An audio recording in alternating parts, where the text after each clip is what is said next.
I use various websites like Craigslist for the same reasons everyone else does. You can find expensive items at significantly discounted prices, or even just cheap things for even cheaper.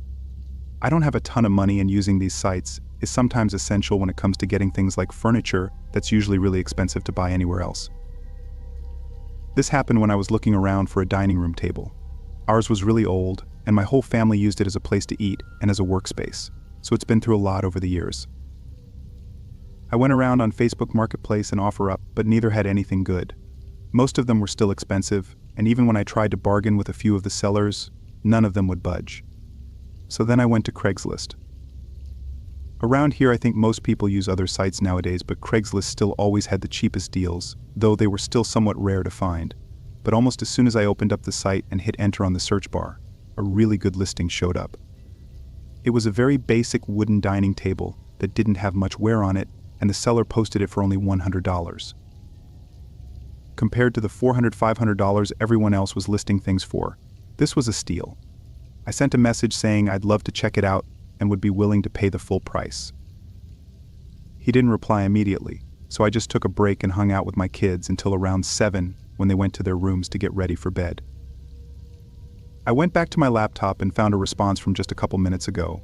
It was a very quick few sentences saying he was sorry but the table was going to be thrown out tomorrow morning, but if I really wanted it, I'd have to come by tonight or any time before 5 a.m. tomorrow. It was weird that he'd be willing to sell it at any time during the night, and his reasoning didn't make all that much sense to me. But after some thought, I replied back saying I could pick it up right now. I didn't want to go there really late into the night or super early in the morning, but it was only 7, so I didn't see a problem if I was able to go right now. The man replied quickly, agreeing and sending the address. It was only 10 minutes from my place, so I let my wife know what was going on and where I'd be, then headed out. From context clues, you probably already know that I don't live in a lavish area, so when I say the seller's house was really worn down, I mean it was really worn down. It was small like the others in our area, but the yard was full of trash and random other things, was surrounded by a thin chain link fence.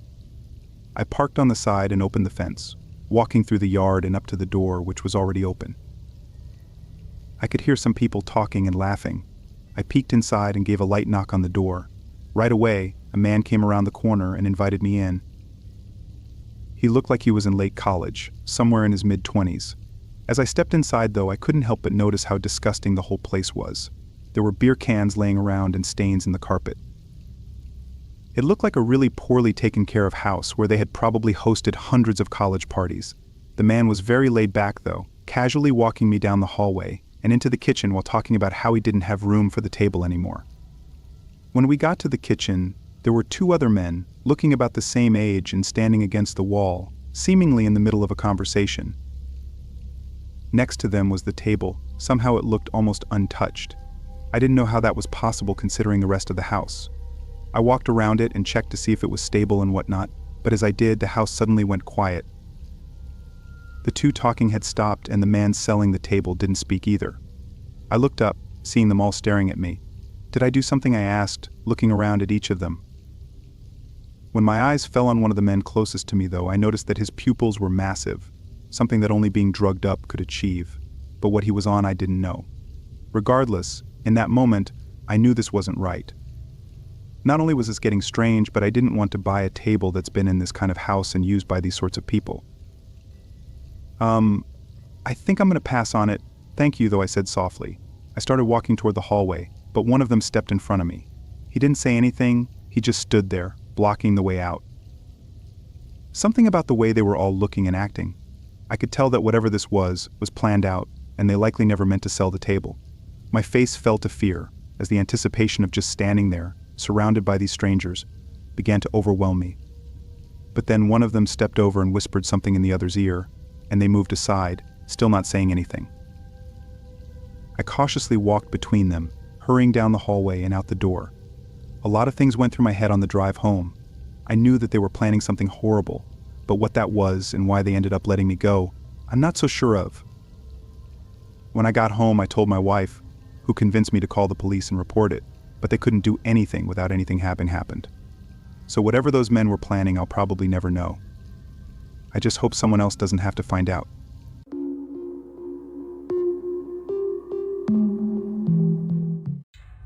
My current phone has become a bit slow, so I decided to buy a new phone from Craigslist. Within a few minutes, I stumbled upon what seemed like the perfect deal, a brand new iPhone 12 for just $400. So I tried to contact the seller right away. However, they didn't respond. I found it a bit odd, but I brushed it off, thinking they might be busy. I kept messaging them, but still no reply. Eventually they did. He only sent me his address, nothing else I recalled when I replied. He didn't say anything more and just kept ignoring me after giving me the address. The next day I made a dumb decision and went to his house. As I drove down the rough street, it looked like no one lived in any of the houses, but I simply ignored it and went to his place. The house was dark, and the wood looked old and bumpy, I remembered. As I walked to the front door, I saw that the grass was tall and rough, almost up to my knees, like a whole foot high. When I got closer to the front door, it just swung open, and I almost tripped on the rocky ground behind me. Then out of nowhere, the guy came out and yelled, "Do you want the phone or not?" He had a deep voice. "Yeah, I have $400 in cash." "Is that okay?" I asked nervously. He grabbed it from me and slammed the door in my face. I started yelling, "Hey man, what's going on?" I was getting angry and upset at the same time, not knowing what to do. He kept me waiting at the door for what felt like a really long time. Eventually, he opened it just enough to hand me the phone. I took it and said thanks. Then I turned around and walked away, not hearing him close the door.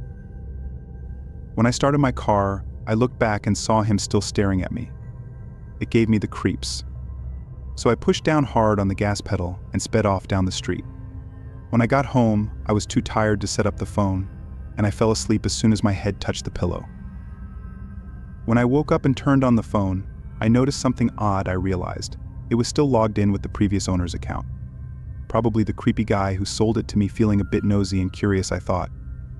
I opened the phone, and it turns out the guy didn't even have a password. When I opened the phone and went to the home page, I navigated to the Photos app, but when I opened it, there was nothing there, no photos in the camera roll. But then I checked the albums, and that's when I found something. There was an album titled "A Fun Night" with a winking emoji at the end.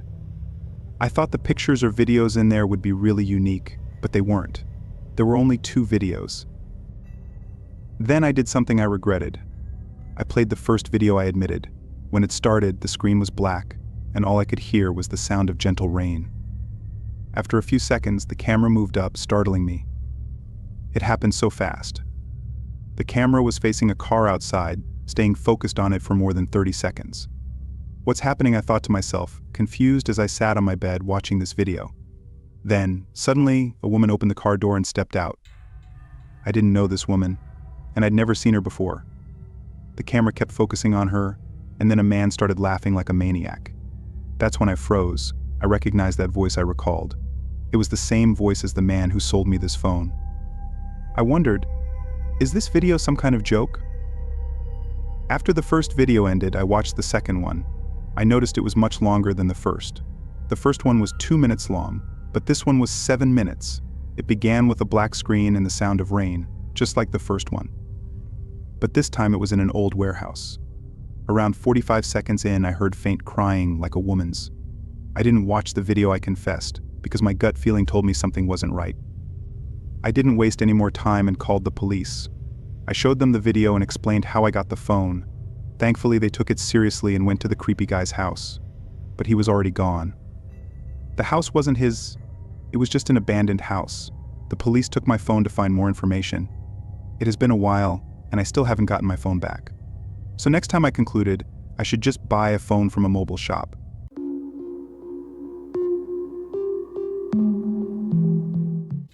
I stumbled upon a Craigslist ad for a beautiful antique piano at an unbeatable price. And these types of pianos can be unbelievably expensive if the seller knows its true value. I emailed the seller and he quickly replied. He seemed friendly and said he was excited to meet me and show me the piano. The address he gave me was a bit off the beaten path, out in a rural area outside of town, but I didn't think anything of it. Thursday evening, right on schedule, I hopped in my car and started the drive out there. It was already dark and the winding roads were getting more and more questionable as I went along. I was quickly becoming unnerved. When I finally reached the address that he had given me, it looked like an old church. I guess I just didn't know the difference between an old farmhouse and an old church, though. They all kind of looked the same in my mind, so I thought that's what it was. I saw the man walking out of the front door waving at me and calling my name. Hesitantly, I got out of my car and began to make my way over to him. He was tall and thin with dull beady eyes and a quirky smile. He seemed friendly, but there was something off about him. "Welcome," he said. I hoped the drive wasn't too bad. I nodded, trying to compose myself and push aside the uneasy feelings. He led me inside the place, which I immediately noticed that it likely was actually an old church, but it had been converted into some sort of makeshift musical instrument museum. There was all kinds of gear lining the walls: drums, banjos, guitars, and a host of other instruments. I didn't spot the piano, though. I turned and asked him where the piano was. "It's downstairs," he replied. I hesitated, something not feeling right with the way he said it. Nonetheless, I followed him down a narrow hallway where a staircase led down below. He grabbed a heavy flashlight before starting down those stairs. As we reached the bottom, he turned to me and gave me a lopsided grin. "It's down here. Don't worry." He shined the flashlight on a small room off to the side. I hesitated, unsure if I should go in, but I was too far in to back out now. We entered the room. The man flicked the lights on, which were dim, just enough to see the piano sitting in the center. The problem was, it looks nothing like the picture in the ad. The wood was chipping, keys were missing from one end of the keyboard, and it was quite a bit smaller than I anticipated. "It's not quite what I was expecting it," I said, trying to sound polite, but my disappointment was clear in my voice. "I'm sorry, it's not quite what you were looking for," he replied. He crossed his arms and leaned against the wall, watching my every move. I felt like a trapped animal, self-aware and panicky. The whole setup was weird, and I felt like I needed to leave. "Thanks for this, I think I'll pass on it though," I said. I looked over at the man who was still leaning against the wall with a crooked smile on his face. "Is there anything else you'd like to look at?" "Yes." "No, I'm okay," I stuttered, feeling threatened by his tone. "I think that's all for today." I quickly rushed out of the room, and during the dark, unlit hallway, I managed to find the stairs and quickly made my way up, leaving out the front door. Even though I had managed to escape, I couldn't shake the feeling that there was something more sinister going on. Maybe it was the way John had looked at me, or the way he acted, or just the tone in his voice. When I got home, I opened my laptop and looked up the address. Online, it showed a picture of the old church. It was labeled as a historical music museum, opened only on the weekends for viewings. I looked into it further and didn't find any information about them selling anything. My body shook and I closed my laptop. I'd likely escaped something awful.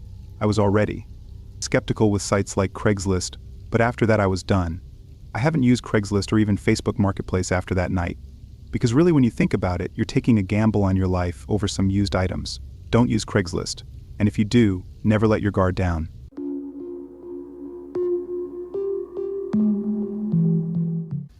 Having just moved to a new city, I turned to Craigslist to find someone to share my new apartment with. As soon as I saw his post, I contacted him. His name was James. We exchanged a few emails and phone calls, and things seemed to be going well. A few days later, we agreed to meet in person to discuss the details. At first, James seemed like a friendly and easygoing guy. He was in his early 30s and kind of reminded me of myself. We talked for a while about our interests and hobbies, and he shared some funny stories about his previous roommates. As we were wrapping up our conversation, James suddenly got very serious. "There's something I have to tell you. It's kind of important," he said, and I looked at him confused. "What condition?" "Sleepwalking," he said, "and it's pretty severe. I just want you to know that up front in case there was a problem." I shrugged and said it was fine. Not a big deal. The first few weeks went by without incident. James seemed like a great roommate, and we got along well. But then I started noticing strange things around the apartment in the morning. Food would be missing from the fridge and things would be moved around. I assumed it was just James sleepwalking, but didn't give it much thought. One night I was awakened by strange noises coming from James's room. At first it sounded like he was talking to himself, but then I realized it was something else. A low growling sound that sent chills down my spine. I got up quietly, crept to his door, and listened. The growling got louder and more intense. I opened the door slowly, and as I peered inside, I saw James standing in the middle of the room, his eyes closed. It was a strange and unsettling sight. I felt like I was seeing something that I wasn't supposed to see and chose to back away, go back to my room. The sounds went on for a few more minutes before they stopped. In the morning, I refrained from mentioning anything to James so as to not embarrass him. He seemed to be acting normal anyway, so I brushed it all under the rug and forgot about it. Another few days went by and I found myself waking up occasionally to footsteps in the hallways or doors opening and closing, and sometimes even James making that same growling type noise. I knew it was just James sleepwalking, so it didn't frighten me, but I still had trouble falling asleep unless I heard him go back to bed. One night though, I woke up to James's bedroom door closing. Usually he closed the door softly, but this time it sounded like he had slammed it. My eyes shot open and I stared at my door as his footsteps slowly crept over and stopped. I could see his shadow underneath the crack in the door. Then the doorknob slowly turned and he opened the door softly. James's figure stood in the darkness between the doorway. I was frozen, staring at the creepy roommates. I knew it was him sleepwalking, but it was still a creepy sight. Then he began making those same growling noises. After a moment, he stopped. A second later, his eyes shot open, and suddenly he lunged towards me. But in seconds, he had me pinned it down. His eyes were blank and expressionless. "Stay still," he said in a monotone voice, as if he was still asleep. "Don't move." I tried to break free, but he was too strong. I felt a deep, intense fear building inside me. And then just like that, it was over. James released me and slumped off the bed. Then lethargically walked back to his room, closing his door softly behind him. I quickly got up and locked my bedroom door, then stayed up for the rest of the night. In the morning, I left for work early before James even got up. I dreaded the thought of seeing him at home after work, because I knew I wouldn't make things awkward. But when I pulled into the driveway, his car wasn't there. I then noticed a lot of things missing from the house, and when I checked his room, it had been emptied. I tried calling James over the next few days, but never got a response. I never heard from him ever again. I have no idea why he left. Maybe he somehow knew what he did and felt ashamed, but if he was truly sleepwalking, then he wouldn't have had any memory of it. It still freaks me out. And my mind associates the encounter with Craigslist, so I stopped using the site. I just hope James really was sleepwalking, because I'm worried that if he wasn't, then he might come back.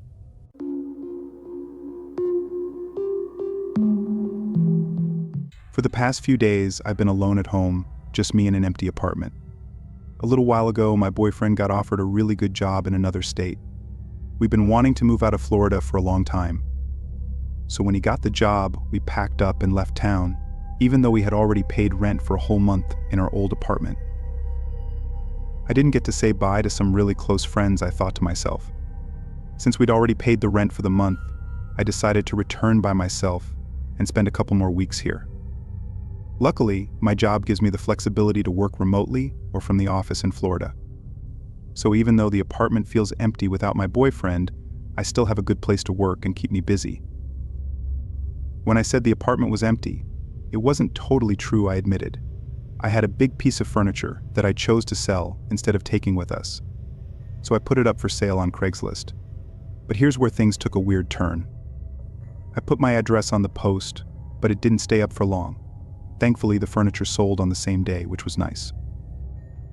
Since I posted the ad yesterday, some strange stuff has been going on. At first, it didn't seem too weird. But you see, I have a cat, so I'm used to hearing noises all the time. Most of the time, it's just him being his mischievous self. He enjoys knocking things over either for fun or to annoy me. One evening, while I was lying on my air mattress, reading my favorite book, I heard a lot of noise coming from the kitchen. Is it just him being noisy again, I wondered. Shrugging it off, I went back to reading, assuming it was just the cat causing a ruckus. Then I remembered, wait, my cat isn't even here. We took him to our new place. So I awkwardly rolled off the air mattress, trying to be as quiet as possible. I went to the kitchen to see what was making the noise, and there I found a few red Solo cups that had been on the counter, now scattered on the floor. I looked around and the only thing I could think of was that the fan was on and it blew them off. That's what I convinced myself to believe so I could sleep, I muttered to myself. But the truth is, those cups had been on the counter all day, and the fan had been running for hours. Why did they suddenly fall now? I tried not to think about it too much. I turned off the lights, read a bit more on my Kindle, and eventually fell asleep. I woke up around 3 a.m. to a strange noise I recounted. It sounded like someone was shaking a jar of coins or a set of keys. I'd never heard anything like it before. It seemed like it was coming from outside the apartment, but it was really loud. As soon as I got out of bed, the noise stopped. I turned on all the lights in the house, but I couldn't find where the noise was coming from. So I went back to bed with all the lights still on. It felt safer with the lights on, and I fell asleep quickly. When I woke up this morning, I continued. I didn't notice until I turned on the bathroom light that all the lights in the house were off. No one has ever said I sleepwalk, I pondered, but I couldn't think of any other reason why all the lights were off. The front door is locked with a deadbolt and a regular bolt, I reassured myself. After I showered and dressed, I looked for my keys but couldn't find them in my purse. I thought maybe I accidentally put them in the freezer with the groceries or left them on the kitchen counter, I speculated. But I checked everywhere and they weren't there. I looked in the freezer, microwave, counters, but my keys were nowhere to be found. Then I remembered the jingling sound I heard during the night, I recalled. I checked outside even though it was unlikely for my keys to be there. The only way they could have ended up outside is if they fell out of my bag when I came into the house, I reasoned. I stepped outside and there were my keys on the welcome mat outside my front door, covered in something red. That's when I realized I might have messed up by putting my address on Craigslist for that ad, I admitted. I'll see what happens tonight, but I'll be honest, I confessed. I'm starting to think I might leave early and not stay here for the rest of the rent.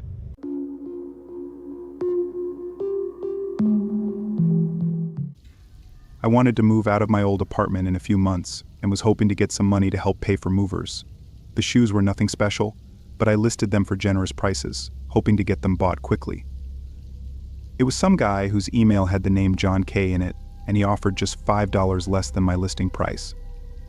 It seemed like an unnecessary adjustment to the original price, but I didn't want to keep waiting for more offers, so I wrote him back saying I was okay with that. We set up to meet the following day at 5 in the parking lot of a public gas station in the middle of town. The next day I sent a text and he confirmed that he was on his way, so I left as well and got to the gas station right at 5. They weren't there yet, but there was a lot of traffic on the road, so I figured he'd be late. I sat in my car patiently, and over the course of 30 minutes, the roads cleared up and the sun started coming down, and then John finally pulled in. He drove a small sedan with none of the headlights working and resembling something from a scrapyard. He parked next to me and got out. John looked like he was in his 30s and was a pretty large guy, wearing ripped-up clothes and having long, unkempt hair. He didn't say much, so I brought out the shoes and let him look at them. As he held them, though, and didn't say anything, he kept looking back at the gas station. I don't know what he was looking at, I thought, but after he checked over his shoulder multiple times, I glanced over as well. The gas station was empty aside from one guy putting gas in his car, but otherwise I didn't know what he could be looking at. John was taking his time, though, pointlessly looking over everything multiple times, as if they were some really rare shoes that he was going to drop hundreds on. But these were just some regular sneakers, nothing fancy or rare. Then John looked over his shoulder one more time, just as the car by the pump started to drive away, and all of a sudden, his whole demeanor changed. He stopped looking at the shoes and looked at me. "What else do you have?" he asked abruptly. I looked at him confused. "Those are the only shoes I brought. I didn't know you were interested in others." His eyes went cold as he stepped past me and put his hand on my car door, trying to open it. It was locked, I explained. John immediately looked at me and told me to unlock it. His voice was deep and strict, like it was a threat if I didn't. I kind of just stared at him and tried to wrap my head around this, thinking of what the best course of action would be, but in the moment, there's just no time to really think through options. I unlocked the door, knowing at most all he could take was a couple random bills I had in the front, but then he said something that I was not expecting at all. "Get in." He opened the passenger door and told me again. I stood there, even more taken aback, but now starting to get way more worried about where this was going. I looked behind me, hoping someone else was here, but the gas station was empty. No people or cars anywhere in sight. John grabbed my arm and pulled me over to the door, taking the keys from me and aggressively shoving me into the car while throwing a few punches landing on the right side of my face. I immediately tried to get up, but John slammed the door against my head, making my vision go blurry and everything just sort of fading in and out. I heard him start walking around the car as if he was going to the driver's side, but then he suddenly turned around and sprinted back to his truck. I was still out of it and barely remember anything else, but I guess someone pulled in at the perfect time and confronted John, scaring him away. If they hadn't have helped me and John was able to get in and presumably drive away, I don't know what would have happened. Assuming his car was either stolen or untraceable to his name, then stealing my car and abducting me would have left no trace of our interaction, giving him days, if not weeks, to do whatever it was he planned before anyone would even come looking.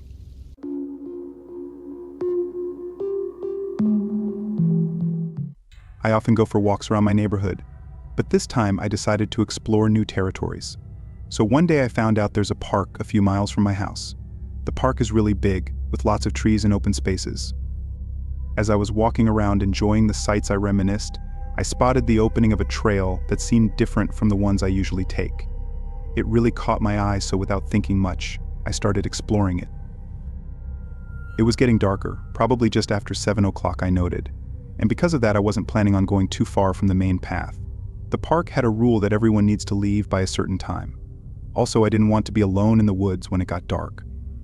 So after walking for a bit, I ended up leaving the main trail and exploring a different part of the park. I must have walked for more than a mile. When I figured it was time to head back home, it was getting darker, and I was worried about getting lost. But just before I decided to go back, I continued. I saw a cabin off to the left in the distance. I don't know why, but I felt like I had to go check it out. I'm really glad I did, I reflected, even though the night turned out to be the scariest night of my life. As I approached the cabin, the daylight seemed to fade away rapidly, making everything dark. I knew I should have left, but I couldn't resist checking out the cabin. I started worrying about how far I'd wandered, I admitted, thinking I might be on someone's private land. This park isn't like a camping site or anything, it's just a regular park. So when I saw there was a cabin, it surprised me. I couldn't tell if someone lives there or what was going on with it, but it clearly seemed like nobody had taken care of it for years. Suddenly I heard a loud noise, I recalled. That sounded like someone hitting something really hard. It scared me, and I almost ran off. But then I took a few steps closer to see where the noise was coming from. When I went to the back of the cabin, I saw a girl about my age in the basement, banging on the window and shouting for help. I could tell right away that something was really bad, I remembered. I ran to her and tried to open the window, but then she looked even more scared and signaled me to be quiet by putting her finger to her lips. I understood right away that she wanted me to stay silent. I saw I couldn't open the window, I explained, and I knew I had to do something fast, so I tried to call the police on my phone, but there was no signal. I felt really scared and didn't know what to do. I went as close to the window as I could and used my phone's notes app to ask her if she was in trouble. She nodded yes, I recounted. Then I told her if she knew if there was anyone else in the cabin or around the property at that moment, but she shook her head, indicating she had no clue. I assured her that I would help her escape and to keep calm. I ran to the front of the cabin, I continued, carefully scanning the surroundings for any signs of danger, and quietly tried to turn the doorknob, but as expected, the front door was already locked. So I walked around the whole cabin trying to open every window, but they were all locked too. So I ran to the woods, searching for something to break a window with. After a while, I found a big stone that looked like it could work. I hurried back to the girl, showed her the stone, and then I threw the stone as hard as I could at the window, breaking the glass completely. She got up, and I grabbed her hand to pull her out, but it didn't work. The window was too small for her to fit through. That's when I did something unexpected, but it was necessary, I admitted. I went to the side of the cabin and smashed one of the big windows with the same stone. I peeked inside to make sure nobody was there, and luckily I didn't see anyone. Then I jumped into the cabin. I carefully checked every room, and it seemed like nobody else was there. Then I went to the basement and found her. Someone had locked her up there alone in a small cage, about 5 by 8 feet. She had lots of bruises, scars, and dried blood on her body. I finally found a big hammer, I recounted, and I used it to break the lock open. I rushed to the girl, but she was so thirsty and hungry that she could hardly move. I helped her upstairs and put some shoes on her that I found near the front door. We hurried as much as we could and went straight to my car. Since we had a long way to go, and she was limping while I had to carry her, it was going to take some time. While we were leaving the front porch, I remembered, we heard a car far away. It was getting dark, so we could hardly see anything. Emily, the girl I rescued, thought it might be the man who kidnapped her. I didn't want to take any risk, so we kept walking. He was getting closer, so we had to hurry to avoid being seen. We moved as fast as we could, considering the situation, and thankfully, he didn't spot us. We were far away by the time he reached the cabin. I'm not sure how long it took him to realize Emily had escaped, I admitted. I took her to the hospital, and she told the police everything she knew about the man and what he did to her. I stayed by her side at the hospital, comforting her until we received assurance from the doctors that she was going to be fine. I never had the chance to get a full report from the police, I confessed, and I don't know where Emily is today, but I hope she is doing well. For me, I still have nightmares about that night.